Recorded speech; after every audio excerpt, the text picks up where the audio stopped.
Hello, আসসালামু আলাইকুম everyone. আমি নিগাত ফ্রম নিগাত এলিমেন্টস। আশা করি আপনারা সবাই ভালো আছেন। আমিও আলহামদুলিল্লাহ ভালো আছি। তো এইটা ছিল আমার বোনের ছেলে নতুন একটা গাড়ি, কিন্তু ওইটা নিয়ে আমরা বাইর হয়েছিলাম। বাইর হওয়ার পরে একটা কীরকম একটা সাউন্ড হয়েছিল, তো এই সাউন্ডটা বন্ধ হচ্ছিল না। আমরা ভাবছিলাম যে এটা বেল্টের জন্য হচ্ছে, কিন্তু আসলে এটা বেল্টের জন্য না, আরও কিসের জন্য হয়েছিল। তো ওইটা আবার নিয়ে আমরা বাসায় গেছি। বাসায় ওইখানে রেখে ওইটা আমরা আরেকটা নিয়ে পার হয়েছি গাড়ি।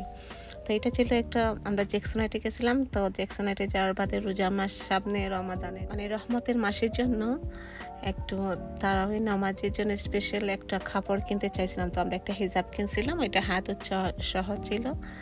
তো এই হিজাবগুলো আমার আম্মা কিনছে দুইটা, আমি আমার আপনি কিনছি।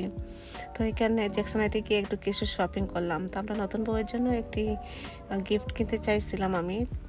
তাও আমার আপু একটা স্বর্ণের দোকানে নিয়ে গেছিলেন। ওইখানে আমরা তো হুট করে নিয়ে গেছিলাম আমার খালার জন্য, কিন্তু কোনো প্রিপারেশন নেওয়া যায়নি যে কোনো শপিং করবো বা কোনো কিছু কিনতেও যাব, এটা কোনো প্ল্যান ছিল না।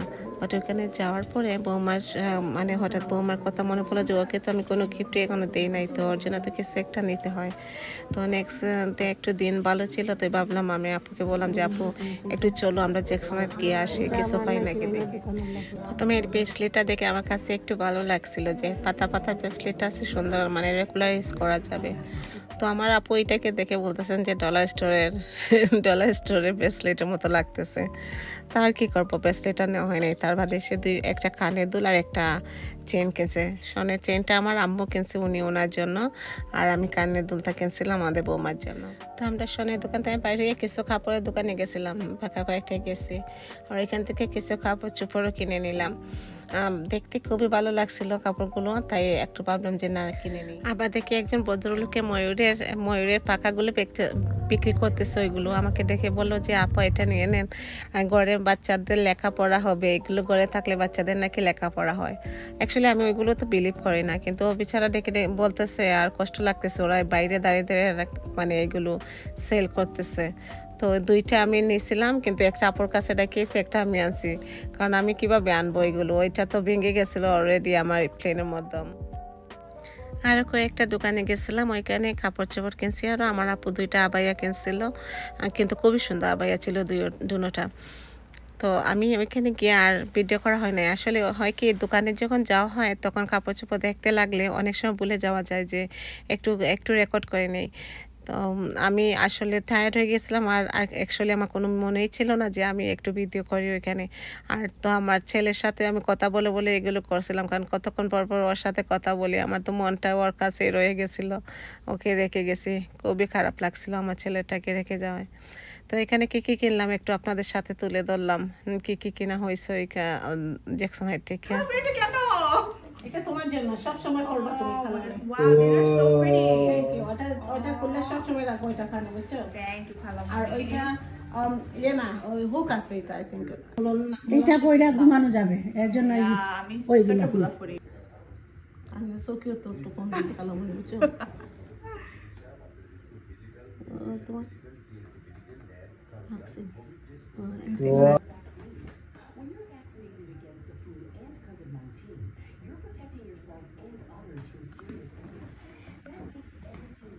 Wow. মাশাআল্লাহ। Mashallah. Thank you, খালামণি। তো জ্যাকসনাইট থেকে আমার আপু এই দুইটা গিফট কিনছিল। আমার মামার তো ভাই একটা নতুন বাসা কিনছে, ওর বাসায় যাবে, তো ওর বাসায় যাওয়ার জন্য দুইটা এই ওয়ালের জন্য ডেকোরেশন পিস কিনছে, আল্লাহ মুহাম্মদ। তো এই দুটোটা আসলে দেখতে খুবই সুন্দর ছিল। আর সাথে আমরা দুনো বোনে ম্যাচিং করে পড়ছি। এই দুইটা ড্রেস আমরা এগুলো জ্যাকসনাইট থেকে কিনে আনছিলাম, তো আমরা দুনো বোনে একসাথে ম্যাচিং করে পড়ছি। মামা তো ভাই লং আইল্যান্ডের মধ্যে বাসা কিনছে, 750 দিয়ে কিনছে বাসাটা, কিন্তু খুবই সুন্দর বাসা ছিল ওর, বিগ হাউস ছিল ওর।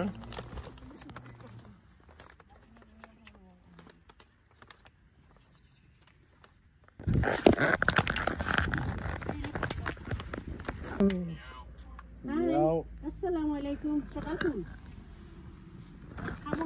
আমুয়া ইয়ো করেন আমগর অত বেশ করে কাম কর। আসসালামু আলাইকুম। Right here.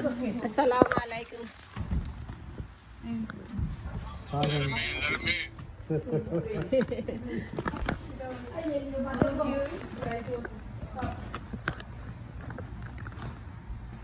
তো আমরা ওদের বাসায় এসে আসার পরে দেখি ভাবি তো একবার টেবিলের মধ্যে নাস্তা টাস্তা লাগিয়ে সবগুলো রেডি করে রাখছে একসাথে আমরা আসার সাথে সাথে খাওয়ার জন্য। তো আমার ভাই একটা কাজে ছিল, এখান থেকে আর বেল দেওয়ার সাথে সাথে ও কথা বলতেছে, আমাদের সাথে ডং করতেছে। ওইখানে একটু বাসাতে মাত্র ওরা কিনছে, এখনো কোনো কিছু দিয়ে ভাবির সাথে দিতে পারে নাই, মোটামুটি একটু বাসায় এসে ওরা 1 সপ্তাহ হয় না এখনো। আর বাসাটা ছিল কোয়াড লেভেল বাসা। প্রথম ফ্লোর, মেইন ফ্লোর যেটা, সেটার মধ্যে ছিল কিচেন, ডাইনিং আর লিভিং, আর বাদে ছিল নিচে উপরে ছিল আরো 2টা স্টেপ দিয়ে 2টা বেডরুম, একটা বাথরুম, আর একটু স্টেপ দিয়ে আরো একটা বাথরুম, আর একটু স্টেপের উপরে আর একটা বাথরুম। নিচে এসে এরকম স্টেপ করে বেসমেন্ট একটা আছে, ক্লিন বেসমেন্ট, একবারে ফিনিশিং করা। চাইলে ওইটাকে রুমটাও বানানো যাবে, আবার কিচেনও বানানো যাবে। আর এর মাঝখানে আছে একটা ফ্লোর। আর পিছনটা বেকয়ার্ডটা দেখে আমার এত ভালো লাগছে, এত বড় বেকয়ার্ড ছিল, কিন্তু সরি বেকয়ার্ডের লাইট জ্বালাইতে পারি নাই, তাই আপনাদের সাথে ক্লিয়ারভাবে আমি বেকয়ার্ডটা তুলে ধরতে পারি নাই। এই বাসাটা ছিল 5 বেডরুমের বাসা, আর রুমগুলোও ছিল বড় বড় খোলামেলা। দুরূদ শরীফ 40,000 এছাড়া অন্য যা কিছু তিলাওয়াত করা হয়েছে মাওলা, আমাদের কোরআন মাঝে ভুল ভ্রান্তি বেয়াদবি যা কিছু হয়েছে মাওলা, সমস্ত কিছুরে মাফ করিয়া আপনি দয়া করিয়া এই সব কিছুরে লক্ষ কোটি গুণ বাড়াই দিয়া মাওলা। ওইটা ছিল পরের দিন আমার খালার জন্য একটু দোয়া করানো হয়েছিল, দোয়ার একটু স্মৃতি তুলে ধরলাম। আর এটা আমি যখন উপরে গেছিলাম, ওর একটা রুম আছে এমনি গেস্ট রুম হিসাবে, তো ওইখানের মতো ও এতগুলো অ্যাওয়ার্ড আর সার্টিফিকেট দেখে আমি মানে ভাবলাম যে না একটু ভিডিও করে নিই, ওইখানে এতগুলো সার্টিফিকেট, এত হার্ডওয়ার্ক আমার ভাইয়ের, ওইটা তা একটু তুলে ধরি আমি। তো এতগুলো মানে অ্যাওয়ার্ড আর এতগুলো সার্টিফিকেট দেখে যে এত কষ্ট করছে ও লাইফের মাধ্যম করে এতগুলো আর্ন করছে, তাও তো একটু পে অফ করতে হবে না। তো ও ছিল নিউ ইয়র্কের মধ্যম সর্বপ্রথম ক্যাপ্টেন, আর আমার একটা কাজিন আছে নিউ ইয়র্কের মধ্যম সর্বপ্রথম হয়েছে ডেপুটি ইন্সপেক্টর এখানে। তো এগুলো আসলে আমাদের বাঙালি জাতির জন্যই একটু গর্বের বিষয়। তো ভাবলাম যে না ওর একটু অ্যাওয়ার্ড আর একটু সার্টিফিকেটগুলো একটু তুলে ধরি আমি। প্লিজ এই ভিডিওটা দেখে আপনারা কেউ নেগেটিভ কোনো কিছু চিন্তা করবেন না, আর কোনো নেগেটিভ কমেন্টও করবেন না। অ্যাকচুয়ালি এইটা আমি আমার একটা স্মৃতি হিসাবে থাকার জন্য এগুলো ভিডিও করছি, এখানে রাখছি, যে আমাদের বাঙালির একটা গর্ব, এই জিনিসটাই তুলে ধরার জন্য আমি করছিলাম। I did. You got this. তোরা ইউটিউবে ছাড়বো আর গিয়া উচ্চ নি আমি বাক্কা আলে মাথা ঘুরে বেটা আসবো কেন মাথা কি আছে? এটা তো না মাছের না অন্যটা কিন্তু এটা তো রোতে তো কিনে নিয়ে বেটা খাটি দিলেই খাটি বাজার উজার করিয়া না নিয়া বাস মাছ কি আছে? বেটা বন্দিয়া কইছি ভাই আমি তো লই লিছি ওটা তে মাছ কইলা না নি রৌ মাছ বলে ও এখানে ভাই সমস্যা কিটা আমি বলে রৌ মাছ কত বড় রৌ মাছ তো আমরা দেশে এটা তো মির্গার বানাও তো বড় সবাই মিডিয়াম সাইজের খায় না ওতে বালাটালি মিডিয়াম সাইজ তুলি তো ইয়া কেসি উচ্চনি তো কাউন্টার ঠিকা দিতাম 600 টাকা। ওহো চার্জ করতে দেখি 495 টাকা আমি একটা করে গনে গনে তোরা 495 করার পরে আমার মাথাত মারছে আমি বিজে চাইয়া আর বেটার দিও তো তা জিনিস আমি কই বলে বেটি ন কই এগুলি স্ক্যান করব কিলা ওটার পাকেট ইউজ করে আমার মাথা খালি তা ধরে লোকটা কর না কিনা আমি ওই না নিতে পাবো যাই ঠিক আমিও সামনে গয়া ঠিক না ওহো কাট বার করে বেটারে বার বন্ধ দিছি আমি ভাই আসলে ঠিক আছে কাট ওই ভাই এটা ইয়োরা ডং করো কেন? সুদ দিয়ে সুবাইজের বলে হাত বেটালে হাতলে মারা আমার ঠিক আছে মা তোমার দিছে মাইকে। ওই বেটা হাতে পাতলে মারছ নি ভাই তোমালে পাতলে মাইছেন না বাজার তো গরম লাগে লাগি যায় আমার খাসির মাংসের উপর যে দাম আমি বেটা এটা আবার খাসির মাংস গরু থেকে একটু দাম গরু লই লিছো না কি আবার টেনশন করছি ওই হইলে এটা কইলা আবার মাইন না করো একটা করে হরি হরি আমার দাম কই না সব তিন দাম কইছে বুঝছেন ইলিশ মাছের দাম কই না ইলিশ না রো মাছ ইলিশ মাছ ও আচ্ছা ওখন যেমনি কইছে ইলিশ 155 টাকা আমি উঠিয়া কই বঞ্জো শুনতে পারি বলে ভাই এটা কেটে ফেলেছি এটা ফেরত দিবেন কি ভাই আবার চলে লাগা আবার লইয়া গেছি লইয়াও বেটারেন গেছি না কত গ্লু লইয়া রামদম ও বেটারেন গেছি তে বেটায় লং করি মানে আমি উঠিয়া গেলাম বাবা এটা কি পাতলাম ওটা ভাই আমি কিতা পাতলাম মাটি কইছো তুমি না বাবা ভাই আমি কিতা পাতলাম মাটি আমি বললাম আমি রং স্টিকার মারিয়া দিছো আমি বেটিয়ে আন্দো দাও আমি কত দল লাইন হতে পারতাম আমি বুঝা দাও কই উঠিতা ওটা গুলছে গুলে ওই মেই ইলিশা তুই আমারে কইলা ইলিশা আমি বললাম ইলিশ মাছ তো বুঝছি আছে ইলিশ মাছ 155 টাকা কই দিলা কথা যে কইলা ভাই আরে আউ মারিয়া বাজে দিলা আর কি 195 টাকা বেটারি কি কিলা কইতা আমি 195 টাকা বিলাইছে সব দিয়ে আর বাদে আমি কিচ্ছু হাতা মারি সিটা আগলো জড়াইয়া দিছি জড়াইয়া দিয়া আজ জীবনে তো মানে কোন নম্বর আরে দিছি না সেগুলো দেখ না আর আমি মরচিন তো লইয়া যাওয়া লাগছে নি বাকি বাজার কিটা করছো খুলে দাও রে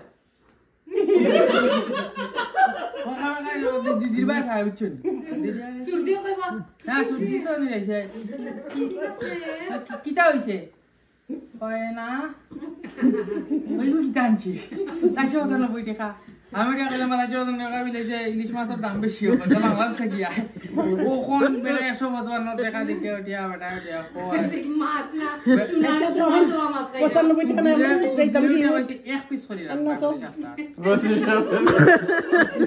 আমার ভাইয়া লইয়া আইছে সারা বছর আমার টাকা বেটা মোটামুটি আমাকে তোরা আনতে আমি রোমাস খাওয়াইবো তুই পারে না সব মেহমান যাওয়ার বাদে আমরা কাজিনরা বসে একটু গল্প করলাম আর এই কাজিনটা এত মজা মজা গল্প শুনে সবার দুঃখের মধ্যে হাসি ফুটে গেছে সবার মুখে। তো এখান থেকে রাতে 3টা বেজে গেছে, এখান থেকে উঠে আমরা একটা খালার বাড়িতে গেছি। ওই বাড়িটা পুরো একদম একটা ক্যাসল নিউ ইয়র্কের মাটিতে, এত সুন্দর বাড়ি, এত বড় বাড়ি, ভিতরটা পুরো এই মনে তো প্রান্ত বড় আছে নানি কেমন তার লাগতো না অন্তরে একটা তো বাড়াইতে খালি তো পাইলা খালি হাতে দিতাম না তো বলে আসসালামু আলাইকুম। আসসালামু আলাইকুম অত বড় ওটা নিয়ে আর লাভ আছে না কোথায় আমার আপু বাড়ি থেকে এত বড় বড় লেম্বু চারা দেখে আর গাছগুলো দেখে জিজ্ঞেস করতেছে আমার কাজিনটাকে, তোর গাড়ির ট্যাঙ্কের মধ্যে কি আমার এই গাছগুলো জায়গা হবে, এখান থেকে নিয়ে যাব। তো এগুলো আমরা মজা করতেছি। আর এখানে ঢুকে তো আমি পরে একদম শখ হয়ে গেছি। মাশাআল্লাহ এত বড় মেহেন্দি গাছ হয়েছে, বিশ্বাস করা যায় আমেরিকার মাটির মধ্যে মেহেন্দি গাছ হয়, এর মধ্যে নিউ ইয়র্কের জায়গায়। হ্যাঁ ভাই, মেহেন্দি গাছটা দেখেই আমি পুরো অবাক হয়ে গেছি। আর এর মধ্যে লেম্বু চারার মধ্যে মাশাআল্লাহ এত ফুল আইছে, মানে এত ফুল আইছে, আর মধ্যে ছোট ছোট কলি হয়েছে লেম্বুর। আর খালার এই বাসাটা দেখে আমি পুরো একদম মুগ্ধ হয়ে গেছি। এত সুন্দর সুন্দর চারাগুলো লাগাইয়া রাখছেন যে খালা, মানে দেখে পুরো অবাক আকিন। গাছগুলোকে দেখে কিন্তু বোঝাই যাচ্ছে যে খালা কতটুকু যত্ন করতেছে গাছগুলোকে, এত হেলদি মাশাআল্লাহ গাছগুলো। আর সাথে সামনে গিয়ে দেখি যে খালার দুটো বিলাই আছে, বিলাইগুলো এত মানে ফ্রেন্ডলি। একটা বিলাই তো কাউচের মধ্যে উঠে বসে অজু করতেছে, ওইটাকে দেখে এত ভালো লাগতেছে। আর আমার মনে হচ্ছে যে আমার বাচ্চারা যদি থাকতো সাথে, তাহলে ওরা কিন্তু বিলাই নিয়ে খেলা শুরু করে দিত। ওরা যেখানে যায় বিলাই দেখলে ওরা খুব বেশি মানে এনজয় করে বিলাইকে দেখে, আর বিলাইয়ের সাথে খেলা শুরু করে ওরা। যারা এখন পর্যন্ত আমার চ্যানেলটা সাবস্ক্রাইব করে নাই, প্লিজ আমার চ্যানেলটা সাবস্ক্রাইব করে আমার পাশে থাকুন, যাতে আমি নতুন নতুন ভিডিও আপলোড করলে আপনারা সাথে সাথে দেখতে পারবেন। আর যারা আমার চ্যানেলটা অলরেডি সাবস্ক্রাইব করছেন তাদেরকে অশেষ ধন্যবাদ আমার পাশে থাকার জন্য। মাশাআল্লাহ বিলাইটা এত কিউট, দেখেন কিভাবে অজু করতেছে, বিলাইটা কন্টিনিউস করতেছে। আর দেখে আমার এত ভালো লাগতেছে বিলাইটাকে। আমি শুনছি যে আমাদের নবী করিম সাল্লাল্লাহু আলাইহি ওয়াসাল্লাম নাকি বিলাইকে খুব বেশি পছন্দ করতেন। তো আমি বিলাইকে দেখলে আমার এত ভালো লাগে, আমি জানি না কেন যে আমার মানে দেখলেই আমার মনে হয় সেই কথা। আর এত ভালো লাগে বিলাইকে। আমার মেয়েদের খুব ইচ্ছা ওরা বিলাই আনে পালবে আমাদের বাসায়, কিন্তু আমি ওদেরকে এটার জন্য অ্যাপ্রুভ করি না, কারণ আমি বিলাই তো টেক কেয়ার আমি করতে পারবো না। ওরা আনার বাদে ওরা বলছে ওরা টেক কেয়ার করবে, কিন্তু তার বাদে যে ওদের তো আমার বাসার সবার বিলাই রুমার মাধ্যমে অ্যালার্জি আছে, তাই আর আনা হয় নাই। তবে দেখি এখন আমি বলতেছি ওদেরকে যদি ছোট্ট একটা পায়, মানে একদম নিউবর্ন পায়, তাহলে ঠিক আছে আনা যাবে কিছু দিনের জন্য। আমি দিব ওদেরকে, অ্যাপ্রুভ করবো আনার জন্য, তার বাদে আবার দিয়ে দিবে এরকম বলতেছি। বাট সামটাইম বলি, আবার সামটাইম আমি না করি ওদেরকে না আনার জন্য, কারণ ওই বিলাই সবগুলো করা আরও এক্সট্রা কাজ, একটা মানুষের সমান পরিমাণ কাজ করা, তো তাই আমি আরও না করি। হলুয়াতে এসে দেখি এখানে মধ্যে আর একটা বিলাই আছে আমার খালার, ওই বিলাইটা আমার কাজিনের সাথে খেলা করতেছে, আর মানে ওর পায়ে আছে, কেন যেদিকে যায় করে যাচ্ছে, এখানে বসে অজুও করতেছে, ও হাঁটবে, ওর সাথে সাথে এই বিলাইটাও হাঁটতেছে। ও বিলাইকে এত পছন্দ করে, তাই বিলাইরাও ওকে অনেক পছন্দ করে। দেখেন কীভাবে ও মানে মানুষের মতো ওর সাথে সাথে হাঁটতেছে। আমি দেখে তো অবাক হয়ে আছি, বিলাইগুলোকে দেখে আমি সাথে সাথে ভিডিও করতেছি, এত সুন্দর করে হাঁটতেছে যে ওর সাথে সাথে। আর খালার এই নতুন বাসাটায় আমার আগে আর যাওয়া হয় নাই, তাই এই বাসাতে খালা একটু আমাকে হেঁটে হেঁটে টোর দিচ্ছেন। আর এই খালার বাসাটা হচ্ছে একদম 3-4 তলায় মিলিয়ে।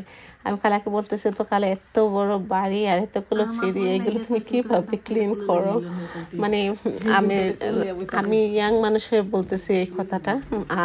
আর তো খালা তো মানে এত এইজ না, বাট আমাদের থেকে তো বড় খালা, তাই আমি বলতেছি যে তুমি কীভাবে এগুলো এত ক্লিন করতে পারো? মা, খালার পাশে আরেকটা বিলাই আছে, দেখছেন বিছনার উপরে বসে আছে, এইটা মেহমানের মতো কিরকম বিছনার মধ্যে বসে বসে দেখতেছে।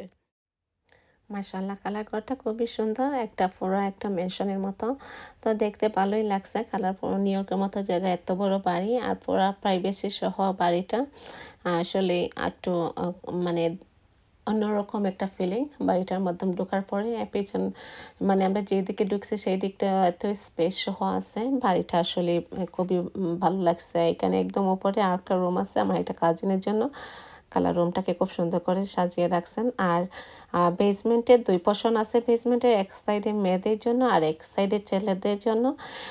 কোনো পার্টি করলে খালা বাসায় তো পার্টির আয়োজন করেন, যে মানে সেপারেটভাবে করা হয়, মেয়েদের আলাদা আর ছেলেদের আলাদা। দাওয়াত হলেও ঠিক একইভাবে মেয়েদের আলাদা ছেলেদের আলাদা আয়োজন করা হয়। তো আমার দেখে খুবই ভালো লাগছে খালার বাসাটা, মানে এই সিস্টেমটা দেখে খুবই ভালো লাগছে। এত বড় বেসমেন্ট, পুরো একটা মানে পার্টি হলের মতোই। তো আজকের ব্লগ এতটুকুই। আপনারা সবাই ভালো থাকেন, সুস্থ থাকেন। আগামী ব্লগ নিয়ে আসার আগ পর্যন্ত আমার জন্য দোয়া করবেন। আমি ব্লগটা দেরি করে আপলোড করার জন্য আপনাদের কাছে আন্তরিকভাবে দুঃখিত।